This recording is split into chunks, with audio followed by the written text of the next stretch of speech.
Hey guys, Lee's Product Reviews here. I wanted to cover something a little different with you guys today and share with you one of my recent shopping experiences. So I was in the market for a new keyboard. I've been rocking a Logitech MX keys here for quite a while with my Mac. Been using that, and I decided I wanted something a little new and different.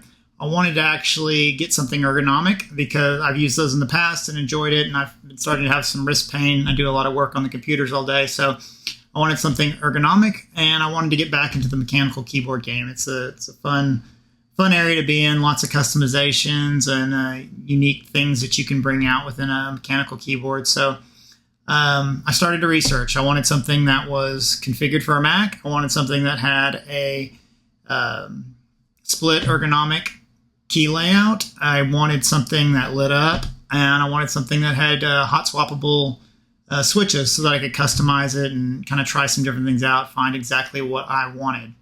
So with all of that research, I thought I found the perfect keyboard at Keychron.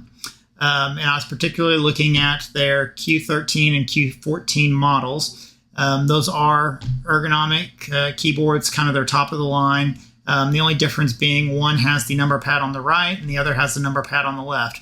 I sat and waffled on those for a while, but the thought of having the number pad on the left really appealed to me because I could now click and onto like different cells in Excel and keep my fingers on the number pad to keep pressing and not having to switch back and forth from the number pad to the mouse. Also, it frees up a lot of real estate on your desk on the right side to give you more room for using your mouse and doing things. So I ended up deciding to go with the Q14, and I went ahead and got the Max, which has both the wired capabilities, Bluetooth capabilities, and RF capabilities through a little USB dongle. So this is the keyboard I got, the Keychron Q14 Max. Has the split layout, number pad on the left-hand side, with some, uniquely designed colored keys and such, and a black aluminum chassis. In addition to placing this order, I also ordered some. I got this version. Came with red Keychron linear switches. I also ordered some yellow silent switches. I ordered the acoustic upgrade kit to kind of help dampen and muffle any sounds from the keyboard.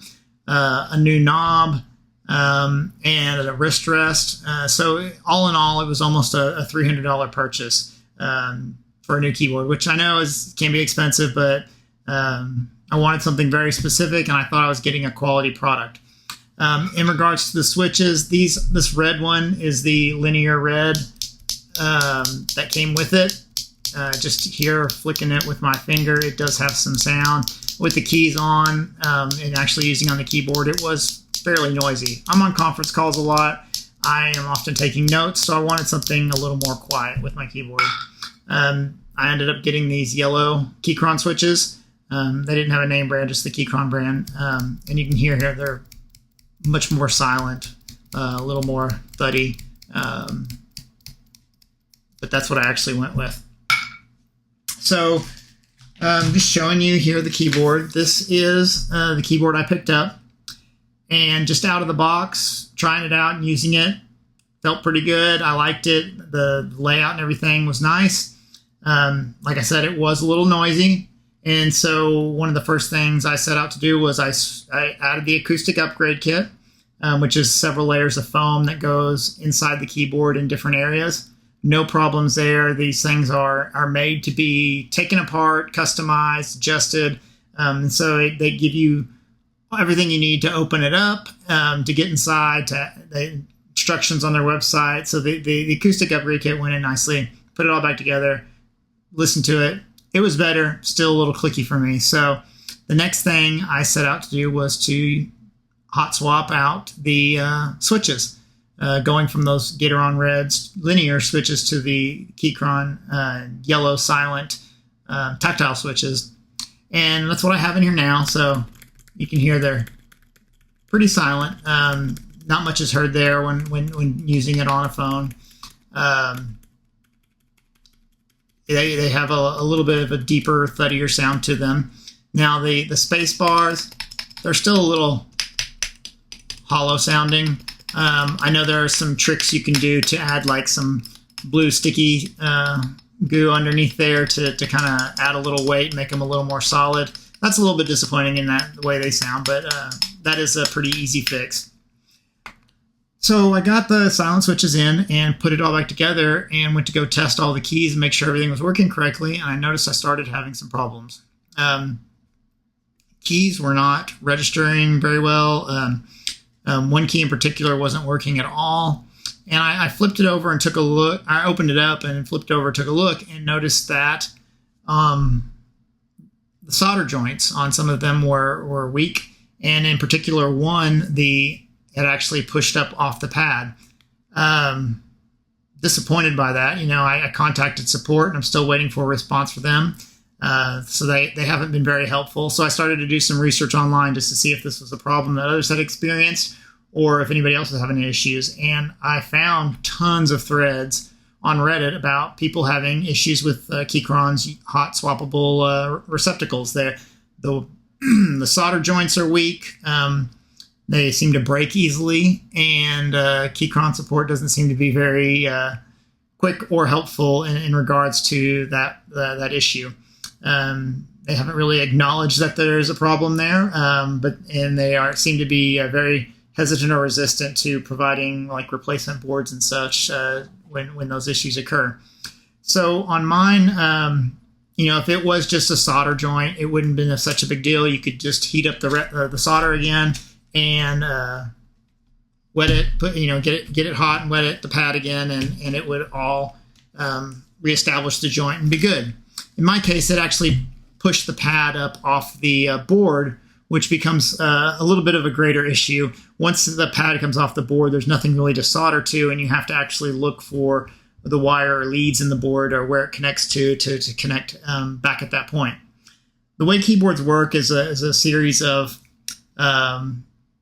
things that go, wires that go left to right horizontally, and then some wires that go vertically. So what we see here is that to reestablish this receptacle here, I had to connect to the left side of the receptacle next to me and then to the top of the diode below. So that reestablished the connection of the up and down wires and the left and right arrows, allowing this receptacle to, in theory, work again. I tested it out with a switch, putting it in, and it did not seem to respond consistently. It would work sometimes. I tried different switches, and it did not respond the way it was supposed to. I mean, it was getting a signal. I could touch like some tweezers to it, and it would connect and work just fine. But when actually using a switch, it did not work well. In my case, the receptacle was actually bad too. So 2 issues: it pulled off the board, and the receptacle's bad. I ordered a set of new receptacles, Keychron receptacles off of Amazon. I got like a pack of 50 of them. I don't think I'll need that many. I'm hoping I just need this one. And it was like $8. So what you get is a very tiny receptacle here, and you just have to solder a wire on each side to get it connected to work again. And then instead of it being actually soldered to the board, you usually end up super gluing it or kind of hot gluing it or something to the board to hold it in place, rather than there being a mechanical solder joint holding it.